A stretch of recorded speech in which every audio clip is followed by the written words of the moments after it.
स्मिरा आर्ट्सच्या नवरात्री निमित्त खास जागर स्त्री शक्तीचा या कार्यक्रमात आपलं खूप खूप स्वागत. आज नवरात्रीचा 5वा दिवस.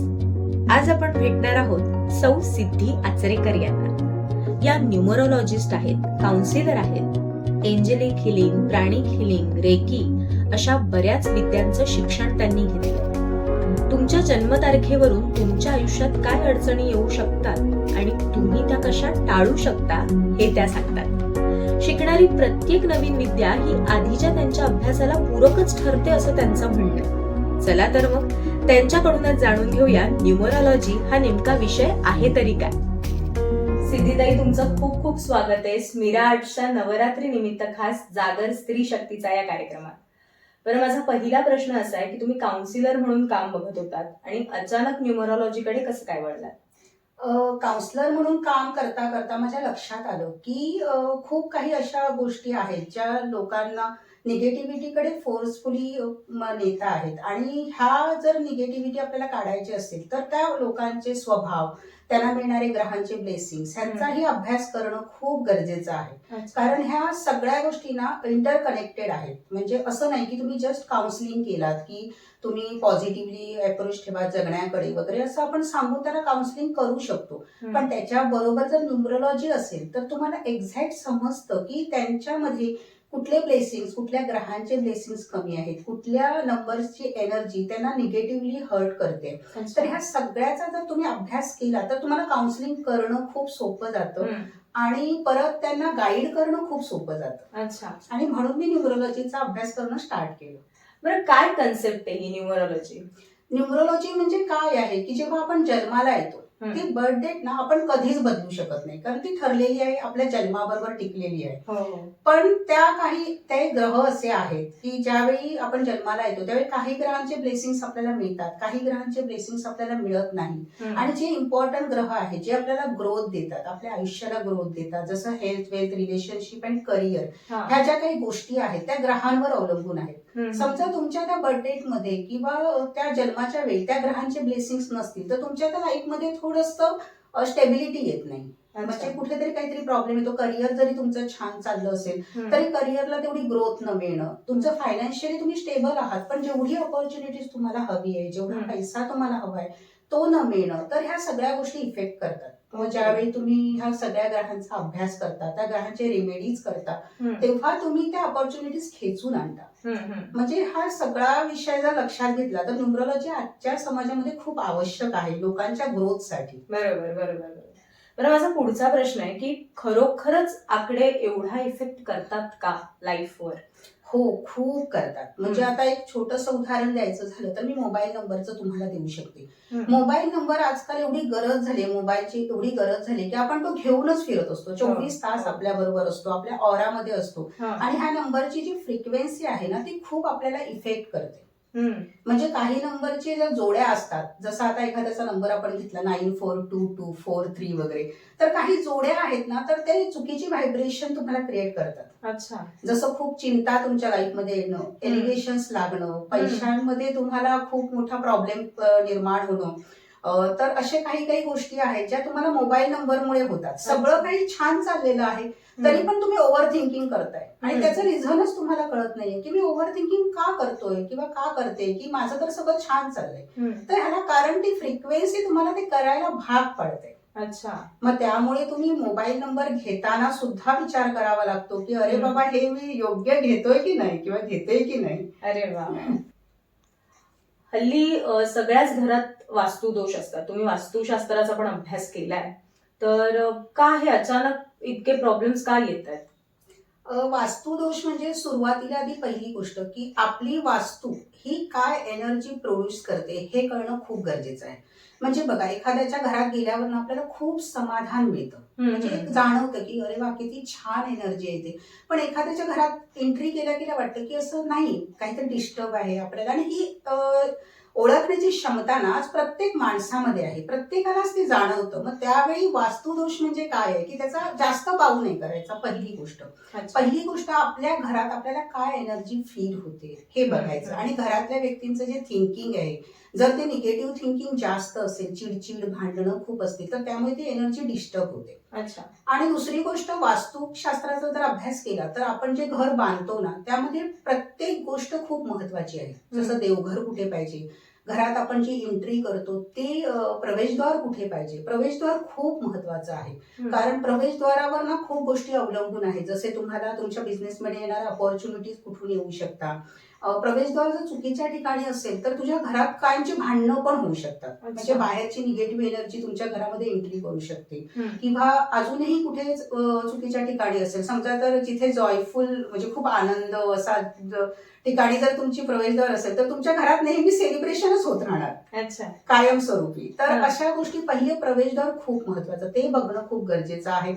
आणि त्याच्यानंतर बाकीच्या गोष्टी आपण जसं बोलतो किचन किंवा बेडरूम, बाबा खूप प्रेग्नन्सीचे इश्यूज चालले आहेत, मिसकॅरेजचे इश्यूज चालले, जर ती घरातली महिला चुकीच्या ठिकाणी झोपत असेल तर पण खूप प्रॉब्लेम होतात, मिसकॅरेजेस होतात. मग तिने भरपूर डॉक्टरी ट्रीटमेंट केलेले असू दे पण काहीही वर्क करत नाही. बरोबर. त्यामुळे पहिली गोष्ट की तिची जागा बघणं खूप गरजेचं आहे आणि मग ते औषधं तिच्यावर वर्क करतात. किंवा एक दुसरी गोष्ट अशी म्हणता येईल की आपल्या घरात आता भरपूर जणांची औषधं चालू असतात, पण काही वेळा काय होतं, ती औषधं आपण चुकीच्या ठिकाणी ठेवतो आणि जर ती जागा योग्य नसेल तर त्या औषधांचं प्रमाण ऑटोमॅटिकली तिथे वाढत राहतं. म्हणजे तुमचे हेल्थ प्रॉब्लेम वाढत राहतात. अच्छा. ओके ना. पण तीच जर जागा तुम्ही चेंज केली तर तुमच्या हेल्थमध्ये इतकी सुधारणा होते, ती औषधं बरोबर कमी व्हायला लागतात. म्हणजे इथे वास्तुशास्त्राचा विचार करणं खूप गरजेचं आहे. आणि दुसरी गोष्ट, मी वास्तुशास्त्राला नेहमी एनर्जीशी रिलेटेड समजते की त्याचा बाऊ न करता छोट्या छोट्या रेमेडीज करून तुम्ही ते सुधारा. म्हणजे त्याच्यासाठी फार मोठी बिल्डिंग पाडायला पाहिजे, काय करायला हवे असं नाही. अगदी छान छोट्या छोट्या उपाय करायचे, इकडची गोष्ट तिकडे उचलून ठेवायची, बस ह्याने तुम्ही तुमच्या आयुष्यात खूप पॉझिटिव्हिटी आणू शकता. वा वा. बरं, रेमेडीज वरून माझा पुढचा प्रश्न आहे. तुम्ही जेव्हा एखाद्याची पत्रिका स्टडी करता किंवा त्याचे नंबर्स स्टडी करता, त्यानंतर तुम्ही ज्या रेमेडी देतात त्या खूप कॉस्टली असतात का? बिलकुल नाही, कारण इतक्या रेमेडीज मी सोप्या देते. कारण पहिली गोष्ट माझे असे असते की आजकाल खूप मोठे मोठे रेमेडीज देऊन होम हवन करा, हे करा, तर त्याने तो इफेक्ट नाही येत. अगदी साध्या साध्या माझ्या असतात रेमेडीज. म्हणजे एखाद्या, समजा रविवारी एखाद्या कुत्र्याला, भटक्या कुत्र्याला चपाती खायला घाला, की अशा टाईप असतात की छोट्या छोट्या गोष्टीने तुम्ही चांगलं ग्रहांना प्रसन्न करून घेऊ शकता. आणि जी व्यक्ती मिडल क्लास आहेत, गरीब आहेत, तर त्यांना उगीच तुम्ही हायफाय हे रेमेडीज सांगून त्यांचे अजून प्रॉब्लेम्स आहेत फायनान्शियल, तर तुम्ही ते वाढवता. आपल्याला इथे कमी करायचे आहेत. त्याच्यामुळे मी अशा कुठल्याही रेमेडीज सांगत नाही आणि जेवढ्या सोप्या त्यांना करता येतील डे टू डे लाईफ मध्ये तेवढ्याच सांगते. ओके. बरं, माझा पुढचा प्रश्न असा आहे की देवगड मध्ये या विषयाचा, कारण देवगडसाठी हा विषय, इथल्या काही लोकांसाठी हा विषय खूप नवा आहे, तर मग या विषयाचा प्रचार प्रसार करताना काही तुम्हाला अडथळे येतात का? अजून तरी नाही येत आहेत, कारण ज्या ज्या क्लायंटला मी रेमेडीज दिली त्यांना त्याचे रिझल्ट आले. त्यामुळे माउथ पब्लिसिटी होते. म्हणजे एकाने दुसऱ्याला सांगितलं, दुसऱ्याने तिसऱ्याला सांगितलं. आणि माझं असं असतं की समजा एखादा क्लायंट आला, कोण आला, तर एक जबाबदारी वाटते मला की त्याचं लाईफ सेट करण्याचं मी एक काय विडा उचललाय. आणि जोपर्यंत त्याचं सेट होत नाही तोपर्यंत मी हात सोडत नाही, हे पहिलं. कारण कदाचित असं असेल, सेवाभावी वृत्ती माझ्यामध्ये पहिल्यापासून असल्यामुळे असं वाटतं की जेव्हा एखादी पैसे देऊन त्याने रिपोर्ट केला म्हणजे आपली त्याच्याशी कनेक्टिव्हिटी संपली, असं होत नाही. कारण आपण जस्ट त्याला गाईड केलंय, पण त्या गाईडलाईनवर तो चालतोय की नाही. कारण माझा असा विश्वास आहे की जे मी रेमेडीज सांगते ते डू ॲज डायरेक्टेड, जसं सांगितलंय तसं तुम्ही केलात तर रिझल्ट मिळणार. आणि जसं आपण म्हणतो की तूच आहेस तुझ्या जीवनाचा शिल्पकार, जर तू केलंसच नाही तर रिझल्ट मिळणार नाही. त्यामुळे त्याला ते करणं गरजेचंच आहे, रिझल्ट हवे असतील तर. आणि दुसरी एक माझ्या आयुष्यातली सगळ्यात महत्वाची टॅगलाईन मी असं म्हणते की सुखात राहायचं की दुःखात हे आपणच ठरवायचंय. जर तुम्हाला दुःखातच राहायचंय तर तुम्ही ते हळूहळू करणार, कळलं ना, त्या गोष्टी चाल ढकल करणार. जर तुम्हाला खरंच सुख हवंय तर तुम्ही त्या गोष्टी बरोबर त्या मार्गावर जाणारच. आणि ते तुम्ही केलात तर तुमच्या आयुष्यात सुख समृद्धी येणारच. हा माझा स्वतःचा पॉझिटिव्ह ऍटिट्यूड आहे. तर मला विचारायचं, आपण जे दिवसभर बोलतो, वागतो, याचा आपल्या घरातल्या किंवा आपल्या स्वतःच्या एनर्जीवर परिणाम होत असतो का? खूप होतो, खूप होतो. कारण पहिली एक गोष्ट लक्षात घ्यायची की आपण जे बोलतो ना हे बुमरँग आहे. कुठलीही गोष्ट आपण जे बोलतो ते आपण युनिव्हर्सकडे थ्रो करतो, ब्रह्मांडाकडे पाठवतो आणि त्यामुळे ब्रह्मांड त्याच गोष्टी तुम्हाला परत रिटर्न करतो. त्यामुळे जेव्हा तुम्ही जरी साधं उदाहरण घेतलं की नवरा बायकोला काहीतरी बोलत असेल किंवा बायको नवऱ्याला बोलत असेल, तर तिने ही गोष्ट लक्षात घ्यायची की तुम्ही नवऱ्याला किंवा बायकोला नाही बोलत आहे, ती गोष्ट तुम्ही ब्रह्मांडाकडे पाठवताय. तुमच्याकडे पैसा नाहीये, पैसा कमी आहे, हे तुम्ही त्या बायकोला आणि नवऱ्याला सांगतातच आहात, पण त्याच्याबरोबर तुम्ही ब्रह्मांडाला सांगतायत की माझ्याकडे पैसा नाहीये. आणि मग ती ब्रह्मांड तीच एनर्जी तुमच्या आयुष्यात निर्माण करतो. आणि पैसा नाहीये ना, मग तो पैसा तुमच्याकडे अपॉर्च्युनिटी येणार जरी असली ना तरी तो तिथे थांबवतो. अच्छा, ती येत नाही. त्यामुळे नेहमी लक्षात ठेवायचं की पॉझिटिव्ह बोलायचं. आणि पॉझिटिव्ह बोलताना कधी कधी असं होतं की बऱ्याच वेळा आपल्या मनात एवढी निगेटिव्हिटी असते की पटकन आपण निगेटिव्ह बोलून जातो की नाहीये माझ्याकडे पैसा, म्हणजे असं बोलतो आपण.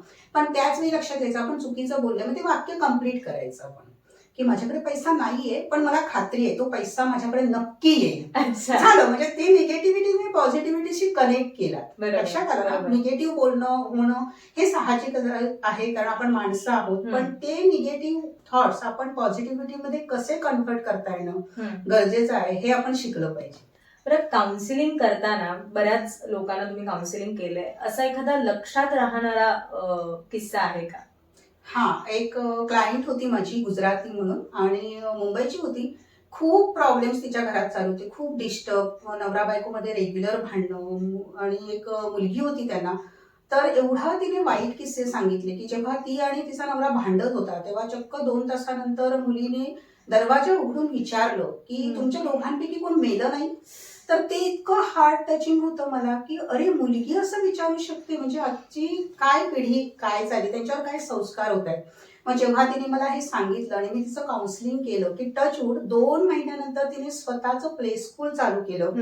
आज मुलगी तिला मदत करते, तिचा नवरा चांगला बिझनेस करतोय. म्हणजे ते ब्लेसिंग्स मला खूप वाटले की मी असे खूप जणांना मदत केली आहे. खूप क्लायंट जे खरोखर सुसाईड थॉट्स पर्यंत गेलेले आहेत त्यांना मागे आणलेलं आहे, त्यांच्या आयुष्यात खूप चेंजेस झालेले आहेत. आणि गेले वर्षभर मी हजारोनी काउन्सिलिंग माझ्या हातून गेली आहे आणि त्या सगळ्यांचे ब्लेसिंग्स माझ्या बरोबर आहेत. तर ते ब्लेसिंग्स मिळणं हीच आयुष्याची खूप मोठी पुंजी आहे. हो, खरंय खरंय.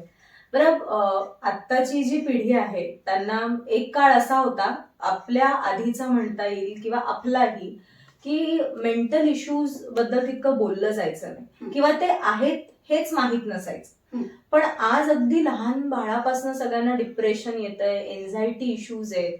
याचं मेजर कारण काय आहे? मेजर कारण मी म्हणू का की लहान बाळांमध्ये जे डिप्रेशन येते ह्याला कारण आई वडील आहेत. अच्छा, कारण आपण ना नेहमी असं बघतो, आज सगळ्या घरांमध्ये बघतो की मुलाने जरा काही चुकीचं केलं ना, तू ना तसाच आहेस, तू ना तसंच करतोयस, म्हणजे किती समजावलं तरी तुझ्यात काही सुधारणा होत नाही, तू अभ्यासच करत नाही. ही तुम्ही एनर्जी त्याला देताय, तो तसाच वागणार, तो काय वागणार आहे चांगलं, असं होतं ना. जसं आपण म्हणतो की आपण जेव्हा एखाद्याच्या पाया पडतो तेव्हा आपण आशीर्वाद देतो, ते त्याला लागतात, ते व्हायब्रेशन असतात. तसंच झालं ना की तुम्ही मुलांना बोलता तर तुमचे व्हायब्रेशन त्या मुलाला लागतायत. तर पहिली ही गोष्ट की मुलांबद्दल पॉझिटिव्ह थॉट्स करा, निगेटिव्ह अजिबात विचार करू नका. कसाही मुलगा असला, समजा मुलं आहेत ती मस्ती करणार, अभ्यास नाही करणार, पण तरी म्हणा तू अभ्यास नाही करत आहेस ना, पण मला माहितीये तू करणार आहेस, तू टॉपला येणार आहेस. आणि मग त्यांच्यातला बदल तुम्ही अनुभवा. तुम्ही मुलांना त्यांच्यामध्ये हाय एनर्जी निर्माण करा अभ्यासासाठी. त्यांना निगेटिव्हिटी तेच तुम्ही विचार केला तर मग ती मुलं डिप्रेशन मध्ये जातात. ते त्यांना कळत नाहीये की आपण जे वागतोय ते चुकीचं आहे की बरोबर आहे. पण सतत जर आपण चुकीचं त्यांना ठरवून देत असू तर मात्र ते चुकीचंच वागणार. त्यामुळे पहिली एक जबाबदारी आपली ही आहे की त्यांच्यावर संस्कार जसे आपण चांगले करायला जातो तसे त्यांना व्हायब्रेशन पण चांगले द्या. हे खूप गरजेचं आहे. आणि मला वाटतं की बहुतांशी मुलं आपल्या आई वडील रोज काय करतायत हेच ते कॉपी करतात. हो, जर ते सतत भांडतानाच दिसतात मग ते आपोआप त्याच्यात येत, त्याला शिकवण्याची गरज नाही. बरोबर आहे. तेच जर आपापसात रोज गोड गोड बोलतायत, छान हसतायत, हे जर तो बघत राहील तर तो तेच शिकणार. कारण लहान मुलांना कसं आपण ठरवून नाही हे करू नको म्हटलं की ते बाळ तेच करतं. त्यामुळे हे खरोखरच त्यांनी खूप छान सांगितलं की हे पालक म्हणून आपली जबाबदारी आहे की आपलं बाळ कसं असलं पाहिजे हे जर आपण सांगू शकतो, माझं बाळ हुशार असलं पाहिजे, शांत असलं पाहिजे, तर ते आधी आपण तसं वागलं पाहिजे, तर ते तसं होणार आहे. बरं, यानंतरचा माझा प्रश्न असा आहे की न्यूमरोलॉजीसाठी जेव्हा लोक तुमच्याकडे येतात, फी ऐकल्यानंतर अशी चक्कर वक्कर येते का? नाही, फी खूप कमी ठेवते मी. कारण आणि दुसरी गोष्ट, फी ठेवण्यामागचा एक उद्देश आहे. जसे माझे गुरुजी सांगतात, की ही एनर्जी आहे. ती एक्सचेंज केलीच पाहिजे तुम्ही. ती केल्याशिवाय तुम्हाला होत नाही. जेव्हा तुम्ही एखाद्याला देता तेव्हा त्याच्याबद्दल तुम्ही काहीतरी घेता बरोबर. आणि त्याचे रिझल्ट तुम्हाला येतात. आणि दुसरी गोष्ट, जेव्हा तुम्ही एखाद्याला फुकट करताना तेव्हा त्याला त्याची किंमत नाही समजत. एखाद्या गोष्टीला आपण जेव्हा पैसे देऊन ते करतो तेव्हा आपल्या लक्षात असतं, की हा मॅडमने मला सांगितलंय ना हे केलं पाहिजे, तर मी केलं पाहिजे, तर मी पैसे मोजले आहेत त्या ठिकाणी, ही जाणीव त्याला होते. तर त्यासाठी हा फीचा एक विषय आहे. आणि खूप नॉमिनल घेते मी, असं काही नाही की खूप, आणि त्याच्या बदल्यात मी खूप काही देते, म्हणजे त्यांच्याशी अटॅच राहते. म्हणजे असं म्हटलं तरी चालेल, की जसं मी म्हटलं मगाशी, की मी जबाबदारी स्वीकारते त्यांच्या त्या चांगल्या लाईफची. बरोबर. तर त्यासाठी ते करणं गरजेचं वाटतं मला. बरं, तुम्ही बोलताना आपण इंटरव्ह्यूच्या आधी तुम्ही असं म्हणालात, की तुम्ही डीप डाऊन स्टडी करून सगळ्या अंगांनी त्या पत्रिकेचा स्टडी करून तुम्ही स्वतः हाती ते लिहिता आणि मग समोरच्याला देता. याच्या मागे काही थिअरी आहे का? हा, कारण हाती लिहिल्यामुळे काय होतं, की आमच्यामध्ये जी पॉझिटिव्हिटी आहे, एनर्जी आहे, ती त्या पत्रिकेत उतरल्यासारखी होते. अच्छा. म्हणजे ते ब्लेसिंग्स होतात. बरोबर. जेव्हा आम्ही कम्प्युटराइज करतात ना, तर जस्ट एक कम्प्युटर आहे, त्याच्यात तो कम्प्युटर काय तुम्हाला एनर्जी प्रोड्यूस करणार. कारण आपण त्याचा डीपली अभ्यास करतो, की खरंच त्यांच्या आयुष्यात काय प्रॉब्लेम्स चालले, त्यांना कुठल्या रिमेडीज द्यायला पाहिजे. कधी कधी काय होतं, न्यूमरोलॉजीचीच पत्रिका असेल तरी मी बाकीच्या गोष्टींचा पण विचार करते. जसं मी एंजेलिक हिलर आहे, NLP कोच आहे, मोटिवेशनल स्पीकर आहे, हे खूप कोर्सेस मी केले.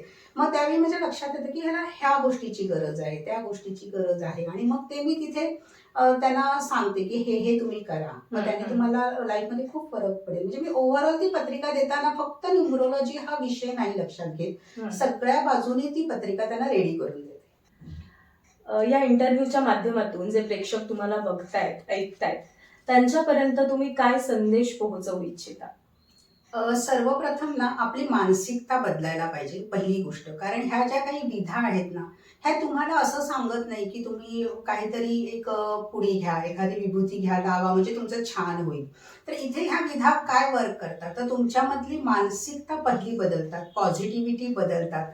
तुम्हाला तुमच्या लाईफमध्ये काय चेंजेस हवे आहेत, ते कशा प्रकारे मिळतील हे सांगतात. ते एनर्जीवर वर्क करतात. तेव्हा पहिली गोष्ट, की त्यांच्यावर ट्रस्ट ठेवा. जेवढा तुम्ही एखाद्या गोष्टीवर विश्वास ठेवता ना, तेवढ्या त्या गोष्टी तुमच्या आयुष्यात खूप छान इफेक्ट देतात. जसं म्हणतो आपण, की मुलगा आणि वडील असेल, मुलाला वडील उंच उडवतात, पण तेवढंच त्याला गॅरंटी असते मुलाला, की वडील आपल्याला पेलवणार आहेत. तर ही एनर्जी अशीच आहे. तुम्ही जेवढ्या विश्वासाने या एनर्जीकडे कनेक्ट व्हाल, तेवढी ही एनर्जी तुम्हाला तुमचं लाईफ सुंदर करण्यासाठी मदत करतात. आणि ह्याच्यासाठी मी एवढंच सगळ्यांना सांगेन, की चांगले विचार करा, म्हणजे तुमच्या आयुष्यात खूप काही गोष्टी चांगल्याच घडतील. कारण युनिव्हर्स देण्यासाठी बसलेलं आहे आणि तुम्हाला फक्त ते घ्यायचं आहे. एवढाच संदेश मी सगळ्यांना देऊ इच्छिते. या मुलाच्या संदेशानंतर तुम्ही खूप छान वेळ आम्हाला दिलात आणि खूप गप्पा आपल्या झाल्या, खूप गोष्टी नव्याने मला सुद्धा कळल्या. तर त्यासाठी तुमचे खूप खूप आभार. आणि वेळात वेळ काढून तुम्ही आलात यासाठी स्मिराट्सकडनं एक छोटीशी भेटवस्तू मी तुम्हाला देणार आहे. थँक्यू. Thank you so much.